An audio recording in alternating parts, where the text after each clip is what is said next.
başkanım. Zahmet ettim, sağ ol. Nasılsın? Sağ olun. Hayırlı olsun. Nasılsın, değil mi? Hayırlı günler, sağ ol. İyi bir devlet adamı, Sağ olun. iyi bir siyasetçi. Milli Nizam Partisi döneminde Genç Kollar Başkanlığı yapmış. Milli Partisi döneminde ise kendisi il başkanlığı yapmıştır. Bu nedenle de böyle ortak bir yönümüz il başkanlığı yönünde var. Biz de AK Parti'de il başkanlığı yaptık. Ancak Sayın Bülent Arınç ağabeyimiz birçok önemli konularda Şanlıurfa'mızı ziyaret etmiştir. Kendi seçim öncesi de ziyaretlerimize gelmiştir. Aktif siyasi hayatını hiçbir zaman terk etmemiştir. Kendisi her ne kadar ben noktaladım demişse de bugün yine de son dönemimizin en etkili isimlerinden biridir. 31 Mart seçimleri öncesinde az da olsa seçim kampanyasına bir destek vermek üzere Sayın İl Başkanımızın davetiyle özellikle Viranşehir, Ceylanpınar'a gelmiştim. Bir akşam da Şanlıurfa merkezde dostlarımızla, arkadaşlarımızla geçmişten bu yana aynı çizgide siyaset yaptığımız kardeşlerimizle birlikte olmuştuk. Hamdolsun ki seçim sonuçları Şanlıurfa bakımından da, AK Parti'miz bakımından da, Türkiye'miz bakımından da yüz akıyla sonuçlandı. Şanlıurfa'nın Türkiye içinde, Türkiye siyaseti içinde çok önemli bir yeri var. Benim de milli görüş dönemine ait siyasi hatıralarımı topladığım Arınç Küçük Erbakan ismiyle bir kitabım yayınlandı Mart ayından bu yana. Bu vesileyle hem kitabımın tanıtımı ve imzası hem de yakın siyasi tarihimize ait hatıralarımızı anlatma fırsatımız oluyor. Biliyorsunuz 8 milletvekilimiz var AK Parti olarak.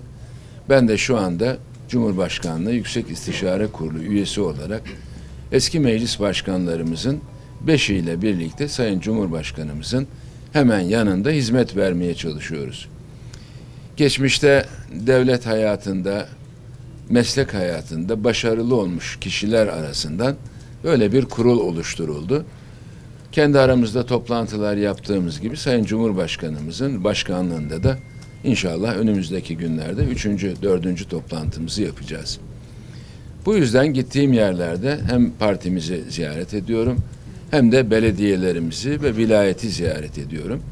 Şanlıurfa bugün gerek dış politika bakımından şu hemen Barış Pınarı harekatıyla karşılaştığımız tablo içinde hem de tarihiyle, turizmiyle, kültürüyle inşallah her geçen gün daha da güçlenen sanayiyle Türkiye'nin göz bebeği olmuş bir ilimizdir. Burada yaşayan insanımızın daha mutlu olması, daha huzurlu olması, refah payının daha çok artması hepimizin arzusudur. Başkanımızın tek görevi Büyükşehir Belediye Başkanı olarak ilçeleri de mutlaka kalkınmasına yardımcı olmasıdır. Ama öncelikle bu Şanlıurfa'nın yani Peygamber şehri Halil Rahman'ın bulunduğu ve geçmiş tarihe baktığımız zaman büyük İslam büyüklerinin, maneviyat önderlerimizin yaşadığı, toprağın altı ile üstünün çok kuvvetli olduğu bir yerde hizmet etmek hakikaten bir ibadettir. Ben başkanımızın bunu başaracağını düşünüyorum.